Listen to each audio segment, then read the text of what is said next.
So you can find that on YouTube and on social media.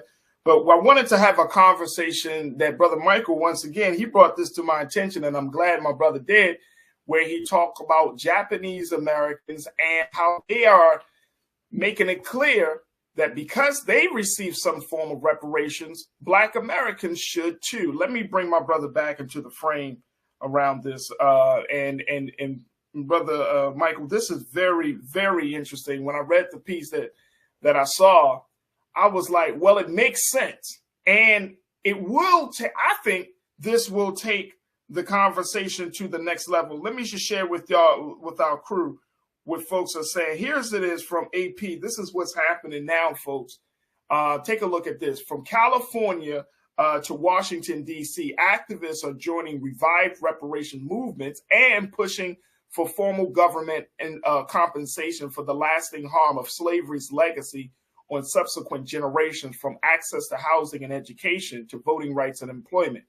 Japanese American activists in California are studying the landmark report issued by the California's task force and plan to reach out to college students, churches, and other community groups to raise awareness about why Black reparations is needed and how it intersects with their own struggle. All right, Keenan, let's stay right there for a minute. Then we'll share the second quote in a minute. But I want to go to you, Brother Michael, on this. This is very interesting because I remember, Brother Michael, when that conversation, and make sure you're not on mute, big bro. I remember, yes. There we go. When there was a conversation about the violence that was happening, that spate of violence that was happening against Japanese Americans in certain cities like New York City and other parts of the country, Black people, I remember having this conversation on this platform where Black people were like, oh, so the government can address the violence against Japanese. And we're talking about, supporting the Japanese community, but then we're not talking about what's been going on for Black people, which is understandable, But there were a lot of people feeling some type of resentment against Japanese folks for getting any type of government assistance or getting some type of policy to speak to their harm. Now, this is an interesting situation because you got Japanese Americans who are saying, look, we received reparations for what was done from our people from Pearl Harbor, from Nagasaki and Hiroshima, and all of that America has done. We stand in solidarity. How do you reconcile these 2 points, Brother Michael? Well, number one, people have to really understand the history prior to 1988. The first hate crimes act ever signed into law in the history of this country was signed into law in 1968 by President Lyndon Baines Johnson. It was part of the Fair Housing Act, and it was a result of the modern day civil rights movement, and it was largely for African Americans. That's the first hate crimes act ever signed into the history of this country. Then when you go and study why the Department of Justice was created in 1870 by Congress during Reconstruction, the Department of Justice was created largely to enforce the new rights that African Americans were getting and to prosecute those who were violating their rights. And this is why in 1871, you had the Ku Klux Klan Act. And then you have President Ulysses S. Grant that declares martial law in 9 counties in South Carolina to crack down on the Klan. And you had Klansmen prosecuted by the Department of Justice. When we look here at what Japanese Americans got, first of all, it's important to understand which Japanese Americans got a one-time payout of $20,000, which totaled over $1.6 billion. It was approximately 82,250 Japanese Americans. It was not all Japanese Americans in the country. It went to those directly who were put into those internment camps during World War II, about 1941 and 1945 or so. And it went to those who had to be evacuated. Okay. So this past Congress, now I posted this link here from justice.gov. If you could pull that up, that explains exactly what happened. That's from the Department of Justice, 10-year program to compensate Japanese Americans interned during World War II closes its doors. So this was, and you can zoom in on that. This was an act of Congress. It only went to those who were survivors of the internment camps. Now, members of the Congressional Black Caucus at this time advocated for this also this restitution. Then so this was 1988 that this bill passed. They left a 10-year window for people to make claims. In 1989, the Honorable John Conyers from Detroit introduced H.R. 40 to have a study done by the federal government on the harms of that slavery has done and the consequences of slavery, the legacy of slavery to African Americans. So that was the year after this. Now the problem is based upon Title VI of the 1964 Civil Rights Act, Section 601, non-discrimination and federally assisted programs. Race-based programs are illegal at the federal level. You also have a similar law in California, which is why the California Reparations Task Force is prescribing their reparations based upon lineage, as opposed to just race, just being black. Right. Okay, so they can get around that and withstand court challenges, because whatever they pass will be challenged in court. You have to be able to withstand court challenges. That's all you have to understand law. Now, the problem with us is that all of the last of the former slaves died in the 1950s. So our situation is different than Japanese Americans, because that restitution only went to those who were directly harmed. For us, all the last of the former slaves died in the 1950s. So this is why you're going to have to approach it differently. And what will be what California is doing is probably what will be adopted at the federal level. If something is adopted, you have to do it by lineage. But the most important thing that we have to understand is that this is not about a check. This is about comprehensive reparations. And if you read the 500-page study that the California Reparations Task Force released in June of 2022, and I'm posting here in the chat the article from the Washington Post that breaks this down, and it has the link to the 500 studies. I've gone through it and read part of it. We have to have comprehensive reparations. So the laws and policies that have been put in place and still remain in place that have maldistributed wealth, power, and resources into the hands of Europeans, you have to change those laws and policies. Yep. This is why you have to understand the history of what's happened, because if we all got $1 million a day, you and I both know white people will have it all back by this time next week.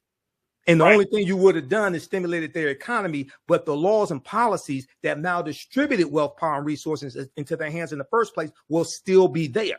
Okay. Let me throw this out there as well, Brother Michael. And I'm glad that you're bringing these points up. One of the things that was said was referenced is this Pew Research Center poll that was done about the issue. Right. Take a look at this, folks. Only 30% of U.S. adults surveyed by the Pew Research Center in 2021. And Keenan, let's pull this second quote up for me, please. Thank you, bro. Only 30% of U.S. adults surveyed by the Pew Research Center in 2021 supported reparations for slavery. That was in 2021. That's 2 years ago. 77% of whom were Black Americans. Wow. That was 2 years ago, folks. Support among Latinos and Asians were 39% and 33% respectively, and white Americans had the lowest rate of support at 18%. Now, some advocates said that the idea of reparations for the World War II incarceration camps was once considered outlandish. But many, take this look, I want y'all to listen to this, y'all. Right. Many young third-generation Japanese Americans were inspired to mobilize from civil rights and ethnic pride movements, including the Black Panther Party and the Brown Berets, who promoted Chicano rights. Look, folks, look at this. Take a listen, folks. Let me just say this, and Brother Michael, we only got a couple of moments left. Okay. But I'm bringing this up because if we understood that the struggle of Black people in this country serves as the metric, the standard, the very reference point on what human rights look like in this country, right? We open the door. Our struggle opens the door for other salvation. Right. And so for the fact that you got third generation Japanese Americans, young Japanese, who are learning about the Black Power movement, the Civil Rights movement, they're learning about all of these movements of Black liberation that are saying, look, this is similar to what we experience.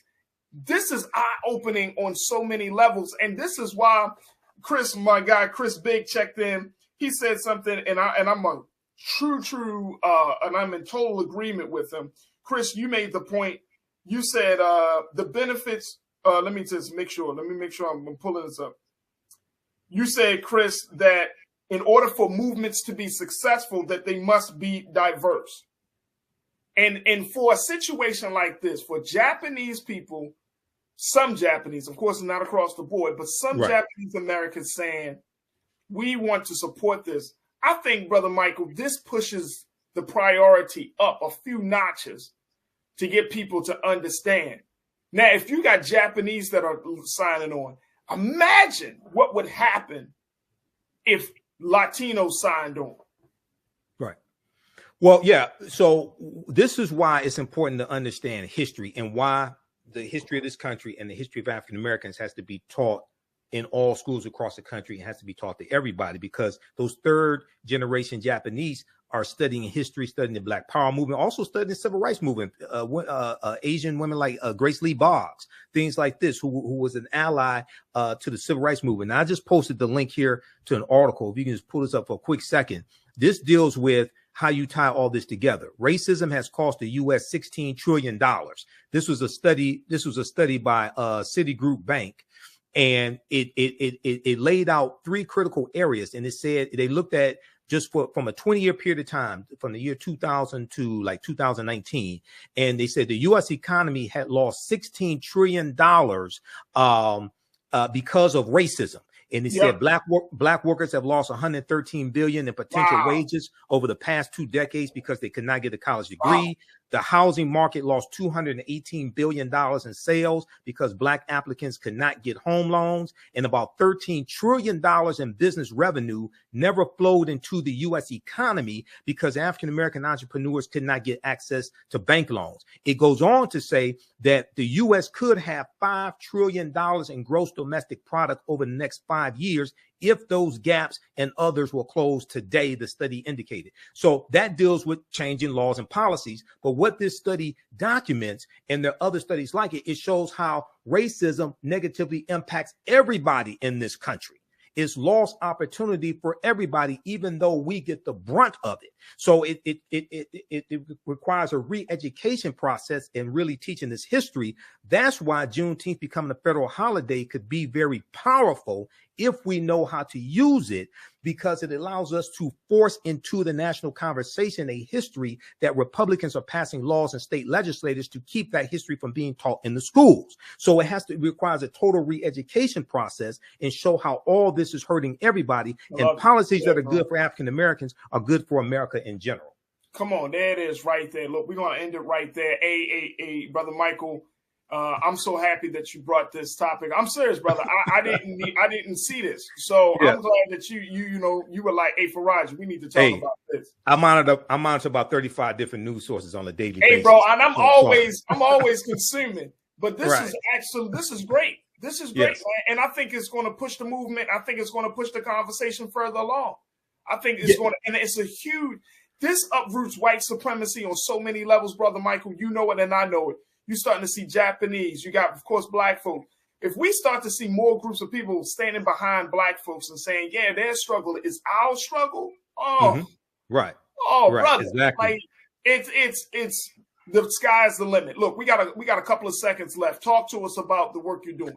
Okay, visit our website, theafricanhistorynetwork.com. We had 2 new 12-week online courses that just started up this past weekend, the weekend before. Ancient Kemet, the Moors, and the Ma'af for understanding the transatlantic slave trade, where they didn't teach you in school, on Saturday, 2 p.m. to 4 p.m. Eastern Standard Time. And then on Sunday, Black resistance movements, Haitian Revolution, the U.S. Civil War, the Civil Rights Movement, and Black Power Movement, 1800 to 1968. So register for both of those classes. We do the sessions live. All the sessions are archived and recorded. You can go back and watch it anytime. Even after the course is over with, you'll still have full access. You can watch it. And this information is PG-13. You can use this with your children as well. Register at our website, theafricanhistorynetwork.com. There it is, Brother Michael Imhotep. You can see him on Mondays here on The Culture. You can also check him out on Roland Martin Unfiltered. Yeah, on Fridays. And so we're so happy he's able to spend some of his time and, most importantly, his brilliance with us. Thank you, Brother Michael. Oh, thank you, brother. Thank you, Farajii. Peace. Peace, brother. We want to make use of this 3 minutes before the break. Lady Grace, you're up. Thank you. And I have a statement and a question for your guest there. First of all, I truly thank you for your call of service. The knowledge that spills out of your mouth on a regular basis. Oh, thank you. You're doing, this is my version of excellence for the majority of our people. Oh, thanks. Really. Thank you. And I don't use excellence too much either, because everybody's excellence is a little different. Did you actually apply for the fictitious task force at the city council about the reparations? Did you apply for that? That's one question. Did I apply to be on the task force? Yes. No, I didn't apply. Some people ask me to be on the task force. My hands are full with what I'm doing, and I can't. I don't have the time. I can't do it. Well, they should have reached out to you. You should have been appointed and paid, literally. But I'm going to say this on a national level. If something like this comes about, would you be willing to sit on a panel and help draft this whole changing thing? Well, he has a national platform because you're on Roland Martin. I'm on Roland Martin's show on Fridays. Basis. I'm a panelist. Yes. So here's the deal, my sister. And this came up on Farajii Muhammad's show yesterday on the Black Star on Roland's network. And I talked about this last Friday on Roland's show. I'm all for repairing the damage of 246 years of slavery and decades of Jim Crow segregation and redlining and things like this and systemic racism. I'm all for that. Now, my concept as a historian and someone who's also a political commentator also understands politics and law. First of all, reparations, the root concept means repairing the damage of a harm that was done. Okay? To repair means to restore you, to make you whole again. All right. So before we start talking about how to repair the damage, we first have to analyze who African people were and what African people had before the damage was done. Wow. Just trying to give a check. That's heavy. And trying to equate a check to the fact that we didn't get paid, our ancestors didn't get paid for 246 years. That's not reparations. Okay. Wow. You said a mouthful. Yes. We'll be back with our last segment. All right. So this article is from February 24th, 2023. Years after they won that. So let me back up here. It talks about how it talks about a woman named Mia Iwataki. And it says when Mia Iwataki and other Americans fought in the 1980s for the U.S. government to apologize to the families it imprisoned during World War II, Black politicians and civil rights leaders were integral to the movement. They were integral in helping them get an apology and get some type of restitution. 35 years after they won that apology, and survivors of prison camps received $20,000 each. This did not go to all Japanese Americans in the U.S. at that time. It only went to those who were survivors of the internment camps or those who had to evacuate. All right. Now, those advocates are now demanding atonement for Black Americans whose ancestors were enslaved.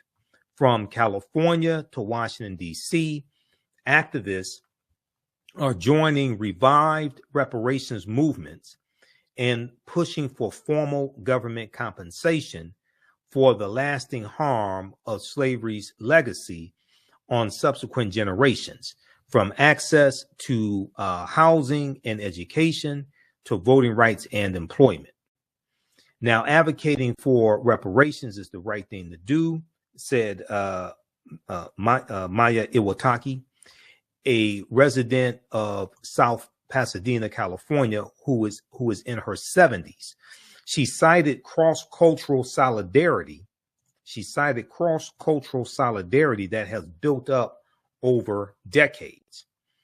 Now, African-American lawmakers, such as the late California Congressman Mervyn Damally, Dymally, and Ron Dellums played critical roles in winning the Civil Liberties Act of 1988, the Civil Liberties Act of 1988, which formalized the government's apology and redress payments. Okay.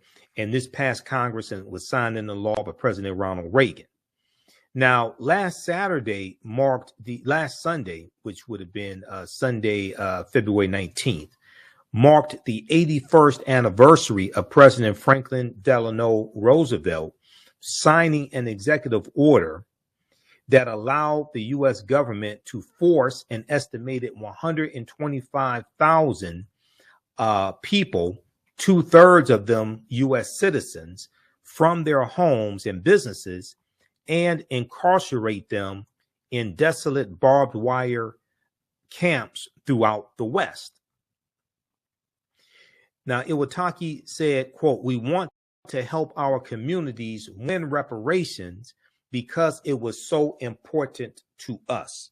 We want to help communities win reparations because it was so important to us." Now, after stalling for decades at the federal level, after stalling for decades at the federal level, reparations for slavery has received new interest amid a national reckoning over the 2020 police killing of George Floyd.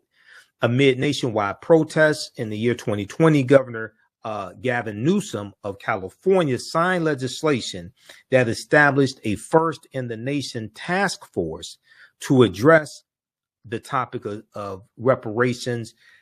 In California, is reparations not just for slavery, but for decades of Jim Crow segregation, for housing discrimination, things like this, because California really does not have a history of slavery. When California came into the Union in 1850, it came in as a free state. Now, they've identified about 1,500 people that were in like a semi-slavery state, okay, when California comes into the Union. But California does not have a real history of slavery, but they do have a real history of racism, housing discrimination, redlining, sundown towns, things of this nature, where you had to, if you were African American, you had to be out of town before nightfall, or you could be arrested, you can be attacked, etc. Okay, so they do have a history of that. Now, other cities, counties have since followed. In Boston, St. Louis, and San Francisco, when an advisory committee issued a draft recommendation in 2022 proposing a lump sum payment of $5 million apiece for eligible individuals. That's not going to happen. That's fantasy right there. That's not going to happen. In December 2022, the National Nikkei Reparations Coalition, alongside more than 70 other Japanese American and Asian American organizations, submitted a letter calling on the Biden administration to establish a presidential commission for reparations. Now, Japanese American activists in California are studying the landmark report issued by the California's Reparations Task Force. We talked about the report here on the show numerous times. It's a 500-page report that was released June of 2022. And I'm going to pull up an article here dealing with that report as well. We'll go to that here in just a second.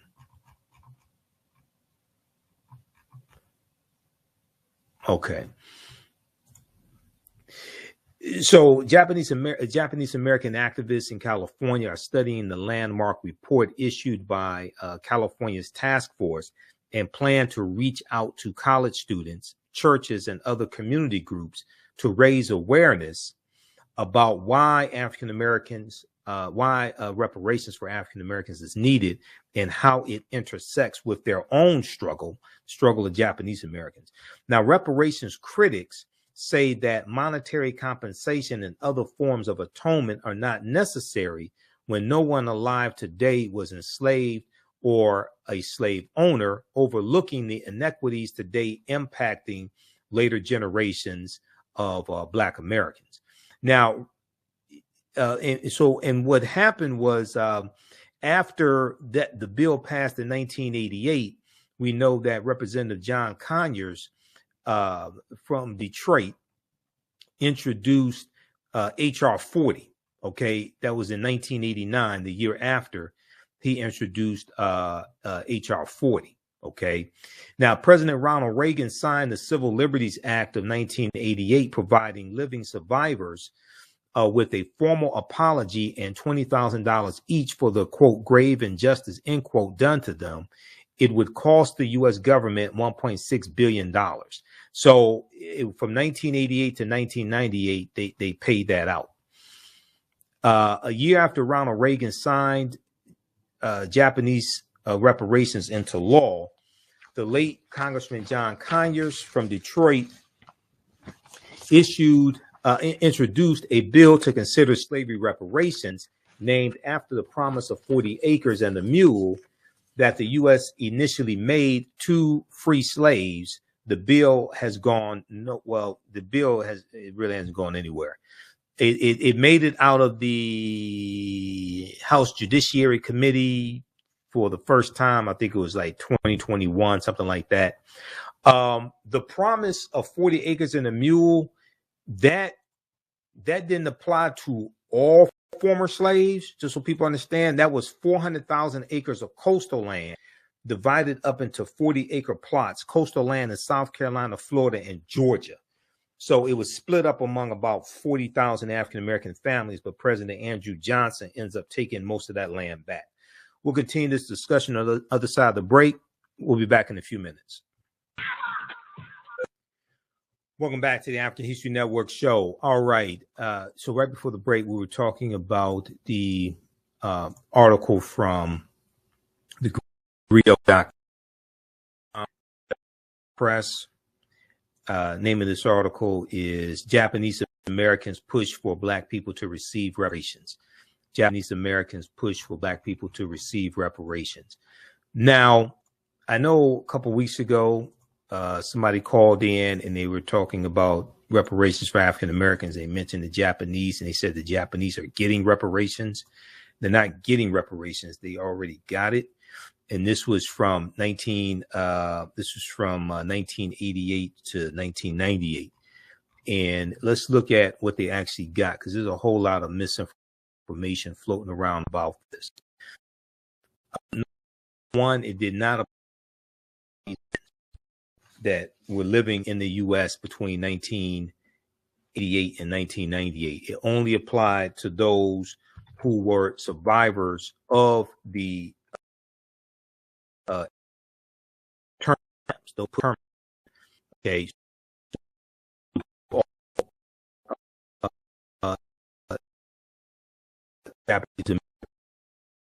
Or anything like that. And it was a one-time payment of $20,000, and it went to approximately 82,250 Japanese Americans. Okay, so it's entirely different than what a lot of people are advocating for African Americans when it comes to reparations, because they want it for all African Americans. This was very specific. And I'm trying to, let me pull this up here. Hold on. This is hard. This is from the U.S. Justice Department.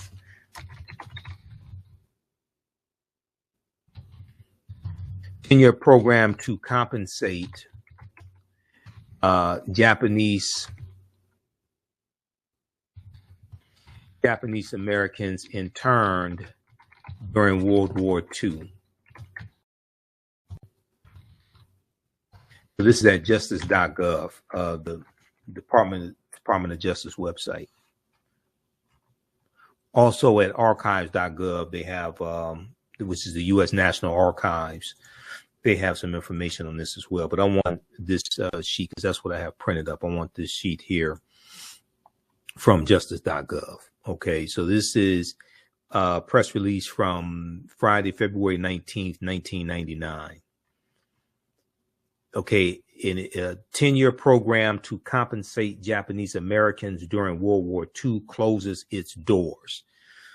After paying out more than $1.6 billion to more than 82,250 persons of Japanese ancestry who were interned during World War II, the Justice Department's Office of Redress, the Justice Department's Office of Redress Administration has officially closed its doors. The Redress program, which was established by the Civil Liberties Act of 1988, acknowledges, apologizes, and makes restitution for the fundamental injustice of the evacuation, relocation, and internment of Japanese Americans during World War II. The Justice Department's Office of Redress Administration, ORA, O-R-A, was charged with administering the 10-year program, which by operation of law officially closed on February 5th, 1999. Final figures were released today. This is back in 1999. So since the program's inception, ORA has provided $20,000 in redress to 82,219 eligible claimants. This did not go to all Japanese Americans who were living in the United States between 1988 and 1998 or 1999. This was very specific. It went to approximately 82,219 Japanese Americans. This totaled more than $1.6 billion. So here they break down what the stipulations were. In order to have been eligible for restitution, an applicant had to have been alive on August 10th, 1988, a U.S. citizen or permanent resident, U.S. citizen or permanent resident alien during the internment period, which was December 7th, 1941 to June 30th, 1946. There had to be a person of Japanese ancestry or the spouse or parent of a person of Japanese ancestry, and evacuated, relocated, interned, or otherwise deprived of liberty or property as a result of federal government action during the internment period and based solely on their Japanese ancestry. So once again, this didn't go to all Japanese Americans, as many people call in the radio shows and make it seem like happened. That's why you have to do research. That's not what happened. Now, the problem when it comes to reparations for African Americans is that all of the last of the former slaves died in the 1950s. What Japanese got only went to those who were actually put into the internment camps or those who had to evacuate. For us, our situation is different because all the last of the former slaves died in the 1950s, number one. But number two, based upon the 1964 Civil Rights Act, Title VI of the 1964 Civil Rights Act, non-discrimination in federally assisted programs, race-based programs are illegal at the federal level. So you're not going to have reparations for all.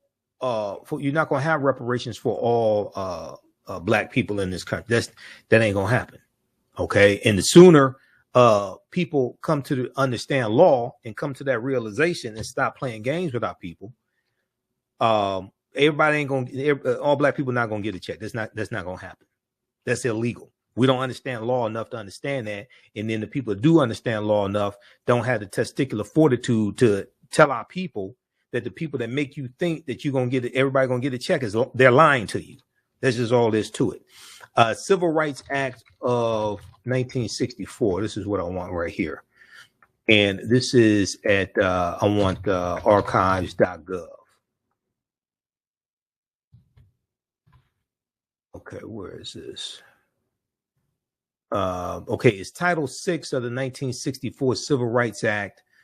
is non-discrimination in federally assisted programs. Okay. Also, they have it at archives.gov as well. Hold on, let me try. We'll have to pull this up when we go to break. So I want to make sure people see this. Okay. So as I've talked about before, one of the things that has to happen is that we have to understand history, law, economics, and politics. And the other thing is that we have to laws and policies that were put into place that maldistributed wealth, power, and resources. Okay, that maldistributed wealth, power, and resources. Because even if we all did get a check, if we all got $1 million a day, let's be honest, we all know white people have it all back by this time next week. Nobody really wants to be honest enough and tell you this. I'll tell you. Okay, I mean, come on. 97% of our dollars are spent with people that don't look like us. And then after you spent the money, the laws and policies that have now distributed wealth, power, and resources will still be in place. That's why you have to really understand the laws and the policies and address those and change those. Okay, whether we talk about housing discrimination, whether we talk about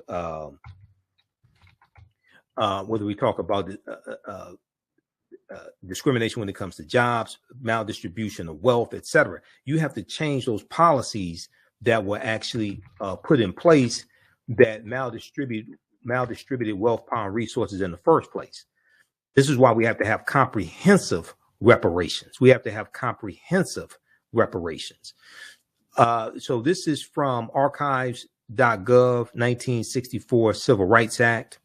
Okay, 1964 Civil Rights Act. And this deals with Title VI of the 1964 Civil Rights Act, non-discrimination and federally assisted programs.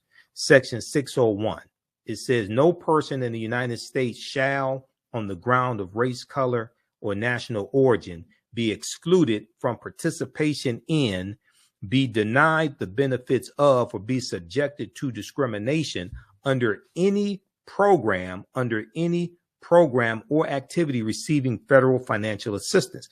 This is why it's illegal to have policies at the federal level for just one race of people. This is why when Ice Cube put out his contract with Black America, or whatever he called it, even though I talked about this before and said I think he meant well, he didn't consult with I don't think he consulted with legal scholars. I don't think he consulted with attorneys that have experience in crafting legislation, because you're not going to have policies that are only for African Americans. That's illegal. That's not going anywhere. And if somehow it gets implemented, you're going to be sued. The government will be sued in court. It's going to be overturned in the courts.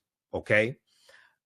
So read this. So we have to understand how to craft policies that are beneficial to African Americans, but will withstand a legal challenge in court, but they're not going to be exclusive to African Americans. We'll continue this on the other side of the break. Listen to the African History Network show right here on 910 AM, the Superstation, WFDF. I'm Michael Imhotep. We'll be back in a few minutes. Hotep, everybody. Hey, this is Michael Imhotep, founder of the African History Network and host of the African History Network show. Some of you all saw me on Farajii Muhammad's show, The Culture, on Monday, February 27th. And we talked about Scott Adams, creator of the Dilbert comic strip, who is losing newspapers that carry his comic strip because of a racist tirade that he went on. And at the end of the show, I talked about 2 online courses that I teach on the weekend, 2 online history courses. So on Saturdays, I teach a 12-week online course called Ancient Kemet, the Moors, and the Ma'afa, Understanding the Transatlantic Slave Trade, what they didn't teach you in school. And this class just started up Saturday, March 4th, 2023. We have class number 3, and I teach this class I teach this class 2 p.m. to 4 p.m. Eastern Standard Time. So we deal with thousands of years of history and what leads up to the transatlantic slave trade taking place. I do a PowerPoint presentation. We have book references, articles, video clips, and you'll never look at history the same way. When we study the transatlantic slave trade, we can't start studying our history in slavery. Even when we deal with the transatlantic slave trade, which is important to study, we can't start in 1619 or in the 1440s when the Portuguese get involved. We have to understand the history chronologically and deal with the 800-year occupation of Europe by the Africans known as the Moors, who enter into the Iberian Peninsula, today known as Spain and Portugal, from North Africa in 711 AD, and they take the teachings from ancient Kemet, ancient Egypt, into Europe. Now, and these teachings are going to bring Europe out of the Dark Ages. Now, this course not only deals with the transatlantic slave trade, but it also deals with thousands of years of history that leads up to the transatlantic slave trade taking place. August 20th, 2019 marked the 400th year anniversary of the 20 and odd Africans who came into Point Comfort on August 20th, 1619 on that White Lion pirate ship in what would later become called the colony of Virginia. Now, this year, 2019, was known as the year of return, as many African Americans were and continue to reconnect to Africa and traveling to Ghana and other West African countries, the original people of North, Central, and South America. Okay.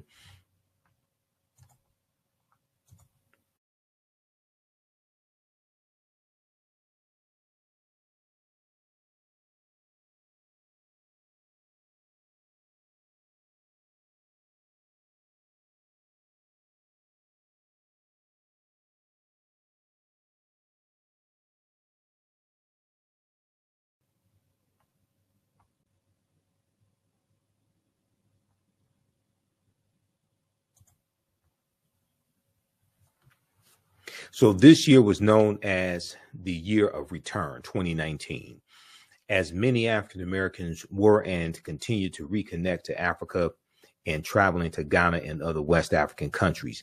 When we discuss the transatlantic slave trade, we have to first understand that African people are the original people of North, Central, and South America and have been in the land we call the United States of America at least 51,700 years. And one of the sources that we use in the class is Dr. David Imhotep's book, The First Americans Were Africans, Documented Evidence. Now, you don't have to buy any of these books to follow along in class, but we use them for reference. So there's about 70, 80 articles that we reference as well. Visit our website, theafricanhistorynetwork.com, theafricanhistorynetwork.com.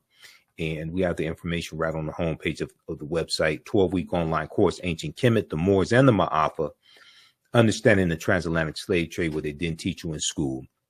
So this class is on sale, $80 right now. Our next class is Saturday, March 4th, 2023, 2 p.m. to 4 p.m. Eastern Standard Time.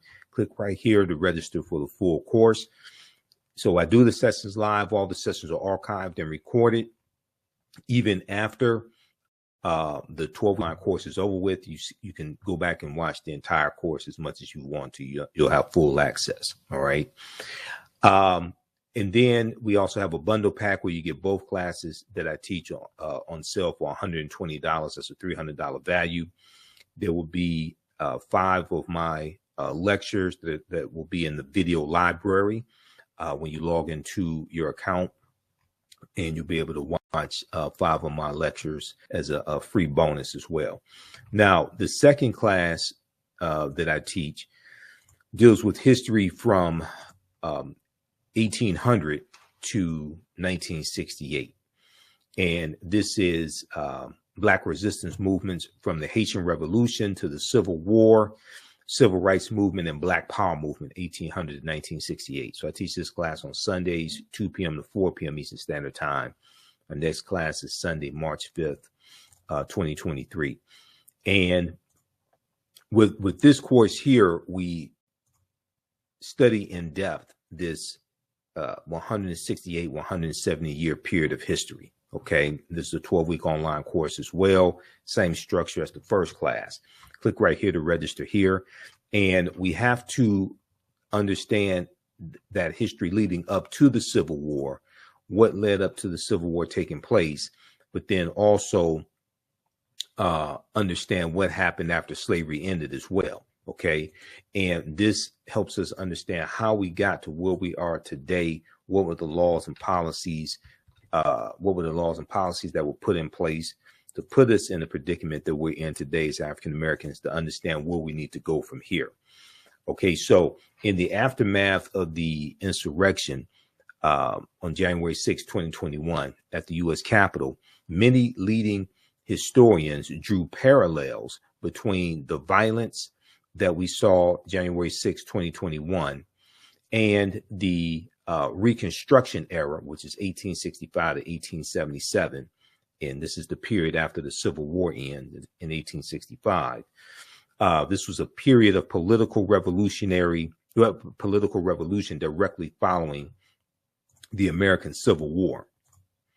Now, this 12-week online course will analyze U.S. history primarily from the African American perspective, beginning in the period 1800 to 1856, leading up to the end of the Civil War, okay, in 1800 to 1865 as well, and the 13th Amendment. We'll look at the Reconstruction era, 1865 to 1877, the Red Summer of 1919, the Jim Crow era, World War I, the Great Migration, 1915 to 1970, World War II, the Civil Rights Movement, and Black Power movement.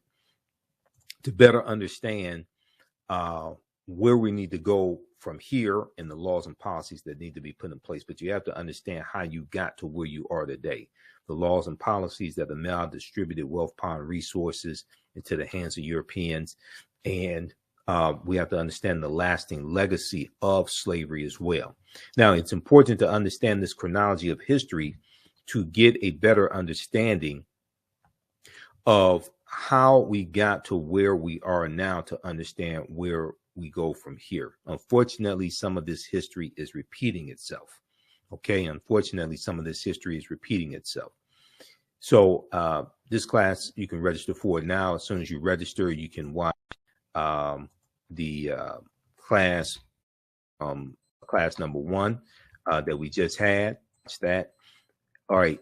Now, there's a good article from time.com that we reference in the class as well. There's a good article from Time Magazine, time.com. And this article is a new report finds that 45 states are to students. A new report finds that 45 states are failing to teach students about the period that shaped race relations after the Civil War. And they're talking about the Reconstruction era.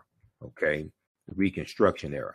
And if we look briefly here at this article, it says scholars say studying the aftermath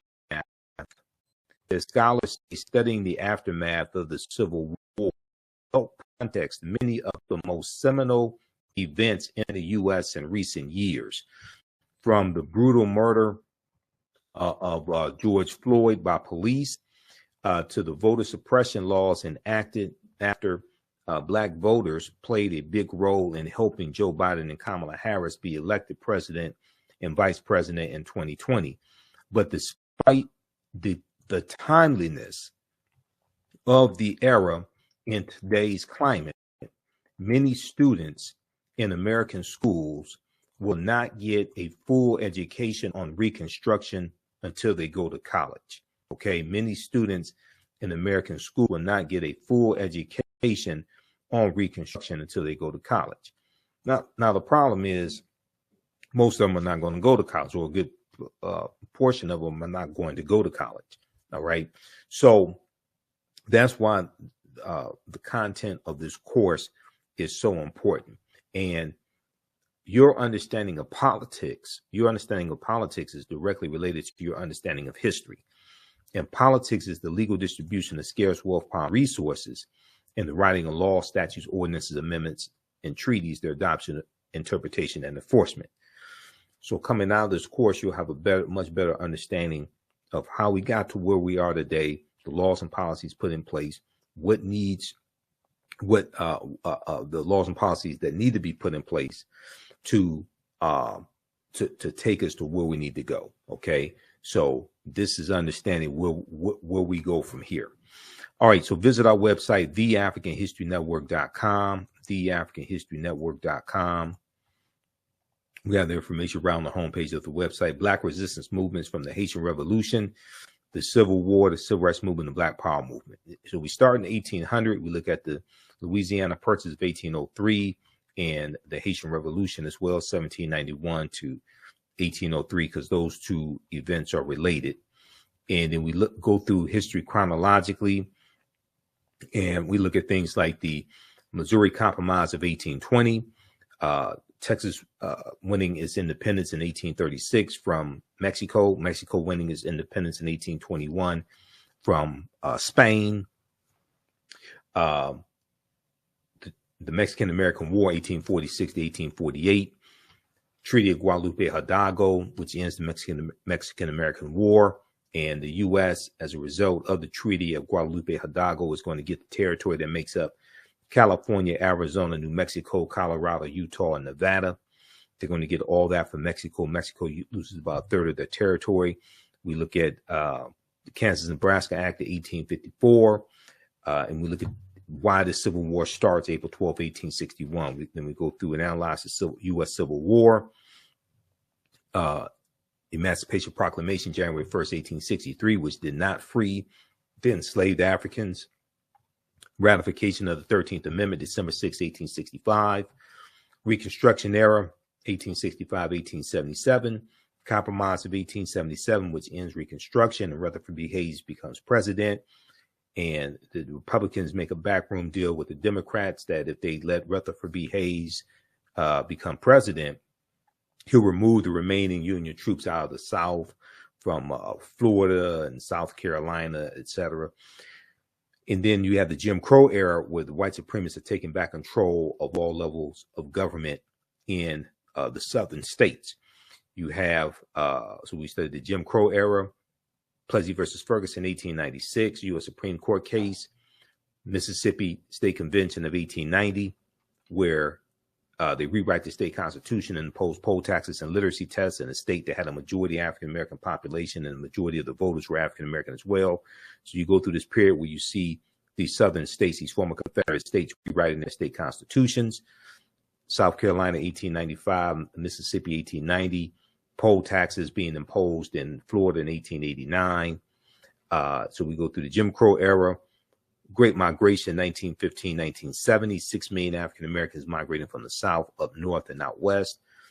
World War I, 1914, 1918, World War II, 1939, 1945, Civil Rights Movement and Black Power Movement. Okay, to understand what happened to us after slavery ended and what leads up to the Civil War taking place, so we can understand how we got here today and understand history, law, politics, and economics, to understand where we go from here. So Black resistance movements from the Haitian Revolution to the U.S. Civil War, Civil Rights Movement, and Black Power Movement. Okay, so you register for that class right now at theafricanhistorynetwork.com, theafricanhistorynetwork.com. That's on sale, $80 as well. And we have the bundle pack where you get both classes for $120. For both classes, this information is PG-13, I would say, so you can use this with your children as well. And also to support the African History Network, you can support us, $ the AHN Show through Cash App, $ the AHN Show through Cash App, also through PayPal, paypal.me/the AHN Show. And we have it right on the homepage of our website as well. This helps us to keep doing the research, stay on the air, keep broadcasting, finance the African History Network show, pay some of the bills, etc. Okay, so we have a PayPal and Cash App information there also. All right, so hope to see you in class. Visit our website, theafricanhistorynetwork.com, theafricanhistorynetwork.com.